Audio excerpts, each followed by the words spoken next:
So today we're talking about the latest firmware for the DJI Fly app, the 1.8.0, and what it means for the Mini 3 Pro.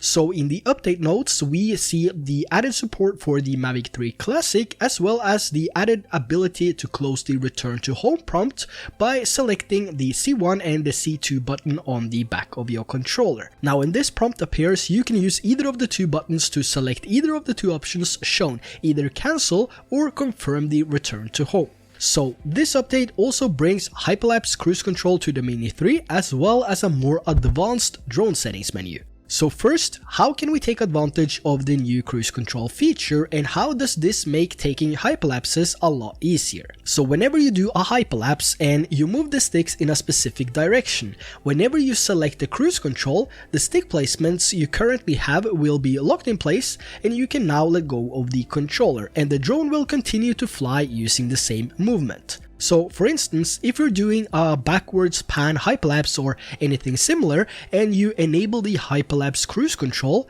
that means you can take your fingers off the controller and the drone will continue to do that move, which allows you to get more advanced hyperlapse shots without holding the controller for 5 to 6 minutes, and it will give you a smoother and more consistent movement. So right after the update of the latest firmware, you will need to go into the control settings to activate cruise control. To do this, you go to the settings tab, then control, and scroll down to button customization. For cruise control, you have two options to choose from. You can either assign the C1 button or the C2 button. Then select the control section and hyperlapse cruise control.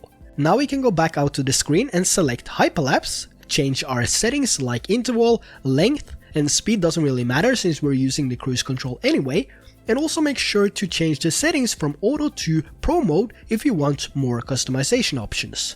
After adjusting your settings, you can tap on the red record button and then start your movement using the sticks. It's important that you tap on the record button first before you start your movement, otherwise cruise control won't work.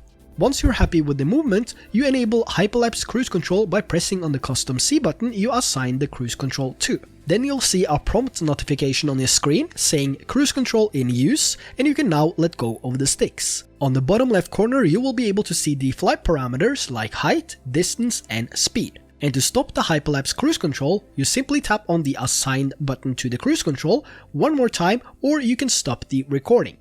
Now moving over to the next added features, which is Gain and EXPO. This is now replacing the old advanced gimbal settings, so all the advanced settings of the Mini has now been combined into one section. Now if you're familiar with how the advanced gimbal settings worked, the new Gain and EXPO tuning is quite similar. So in this section, you can actually tune the response of the drone to make it more personalized and easier to fly. So when you fly your drone and you happen to have your fingers or thumb drift as you fly, you can actually adjust this to be less responsive, or if you want them to be more responsive. So let's take a quick look at the section of Gain and EXPO. So on the top we have the three different flight modes, Cine, Normal, and Sport. And here you can set the value for each flight mode. So you can set a really fast and responsive Sport mode and a really slow, less responsive and smoother drone in Cine mode. And keep the Normal as your main mode for tweaking the settings. Now the first setting is a max angular velocity, and this is where you set the speed of how fast the drone will rotate from left to right when you push the joystick all the way. So lowering this value, your drone will turn quite slow.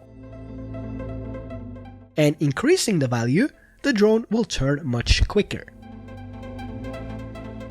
The next one is Yaw Smoothness. This can really help you get smoother footage, and you can think of this as easy ease keyframes. So the higher the value, the smoother stop the drone rotation will be. So it will smoothen out and ease the stop of the rotation once you let go of the stick. Now lowering this to 0 and turning the drone to the side, once I let go of the stick, you can see a sudden hard stop to the rotation of the drone. So this is a really great feature if you're finding it hard to get a smooth stop on your drone footage. So by increasing the value of the yaw smoothness, you wash out that hard stop and make your turns a lot smoother. Now let's talk about the EXPO settings. The EXPO settings allow you to change how responsive the drone will be to the joysticks from the center point to as far as the joystick goes. So the first value, pitch and roll, this decides how far you need to push the stick before the drone starts to move. Now as an example here, by putting this to 0, the drone won't move until the stick gets closer to the edge.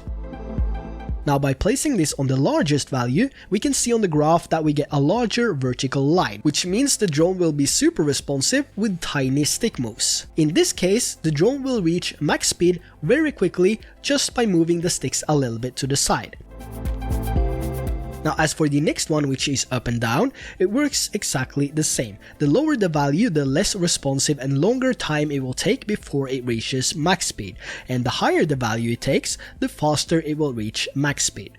So my recommendation is to play around with these settings to see what works best for you. Start with the pitch and roll, and once you're happy with these settings, then move over to the next one and then later tweak each as you go.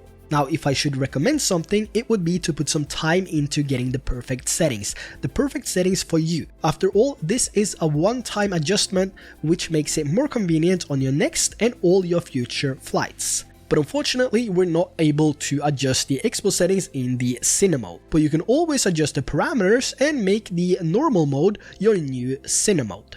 Now moving over to the next section here, this is our gimbal settings. The first one is max control speed. This allows you to set the speed of the gimbal's tilt and how quickly the gimbal moves when you use the scroll wheel. So if we put this on the lowest value, you can see the gimbal moves really slowly. Now for aerial shots like this, having a slow gimbal speed will also make your shot more smooth and look better. So I recommend playing around with this to find the best suitable speed for your style of shooting. Now if you put this on the highest value, you can see how fast the gimbal is tilting compared to the lowest value. So the highest value is a no-go for me. I will always keep it between 1 and 20. Now moving over to the next, which is tilt smoothness, and this works exactly the same as yaw smoothness, which we covered a little bit earlier. The higher the value, the smoother your tilt stop will be. Now like I said, it's really important that you figure out how you want to fly your drone and then spend some time on putting down the parameters, change the different numbers and test it out, because like I said, it's a one-time adjustment. So once you have something that you're really satisfied with, then it's really easy to pick up the drone, go for a shoot, whether this is for your client or your next travel video, and then you have an easy way of going. You can just pick it up, launch it, and then all the settings are perfect for you and you will have a much better flying experience. Now, if you want to use the same settings as I do, I will leave them down in the description below so you can just grab the numbers from there. Now, let me know your experience with the Hyperlapse cruise control in the comments below. Do you find it useful or do you prefer the good old manual stick move? And as always, thanks for tuning in, and if you haven't already, consider subscribing for more videos and also give it a like if you enjoyed it. And until next time, take care and I will see you soon.